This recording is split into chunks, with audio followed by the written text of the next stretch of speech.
Child's Play, Carol D. Ward, author. While sitting at the playground watching my 8-year-old Nana son play with the neighborhood children, big and small, a particular activity reminded me of the story of Emmett Till. Emmett was a 14-year-old teenage boy born July 25th, 1941.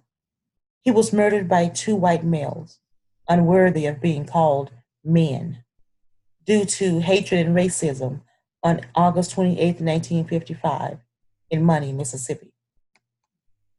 Emmett lived in Chicago, Illinois, but while visiting family in Mississippi, he was unaware of the racist Jim Crow laws of the South and whistled at a 21-year-old white female. She claimed he also made unwanted advances that made her feel, well, uncomfortable. 4 days later, her husband and his half brother abducted Emmett from the home of his great uncle. They brutalized him. He was beaten, shot, and hung. His lifeless body was found in the Tallahatchie River with a string of barbed wire and a 75-pound metal fan around his little neck, according to some reports. A white jury, as we know, acquitted the white males. I sat on the playground today, watching the children play. All were young black boys and girls, although a couple of the children were white. The activity that reminded me of the story of Emmett Till was a twisted game the children played. The white girl played with the white boy and a couple of the black boys. They all seemed to be young teens between the ages of, I guess, 13 to 15. They were playing a pretend rape game. She would run and yell at her black friend girl, "Help, they're raping me." The friend would run over and play fight the boys away and pull her friend with her.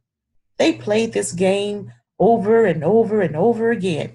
I was appalled at such behavior. Why do these children think that is a game? I eventually yelled across the yard for them to stop such behavior and told them it was not a thing to pretend. It is not a game of fun. They stopped, probably only because I was there. Yes, we have come a long way because of the civil rights era, which was in part due to Mamie Till, Emmett's mother. She requested an open casket funeral because she wanted the people to see what she had seen. When the pictures of the body of Emmett were placed in Jet magazine, it caused eyes to open and played a pivotal part in the civil rights era. When people saw what had happened to my son, men stood up who had never stood up before. Mamie Till. We have come a long way, but not far enough. Today, we continue to face racial injustice. Today, we still fight against gender injustice. Today, we still suffer sexual assaults against women of all races. And in many instances, men are sexually assaulted. The rape game, it's not a game at all. It is real life.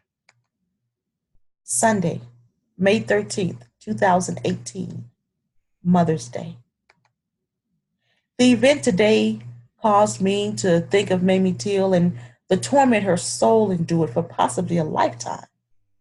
Mamie Till passed away at the age of 81.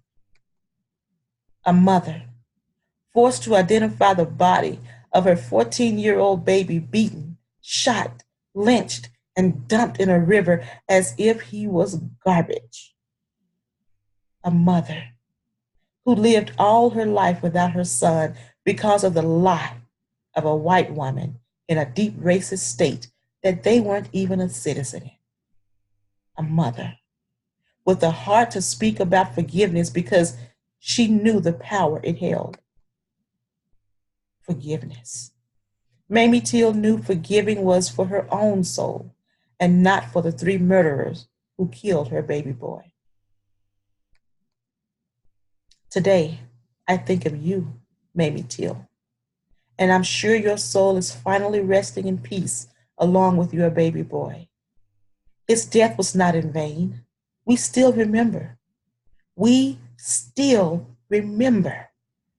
No act, be it true or false, should be cause for someone to suffer this way. Emmett Till's accuser finally uttered the truth in January 2017 at 82 years old. The reality everyone knew was that she had lied. I found no record of any justice for Emmett. His accusers got off scot-free, or did they? You see, God has a way of making people pay for their sins. Today, though the game was not appropriate, we have come to a great distance in seeing our children play together. However, in the back of many of our minds will always be the story of years past, because we know parts of that story still exists today. I'm grateful that our children can play together, grow up together, and love together. But I wonder if there will ever be a day when the lack of racial equality is nevermore. Happy Mother's Day, Mamie Till.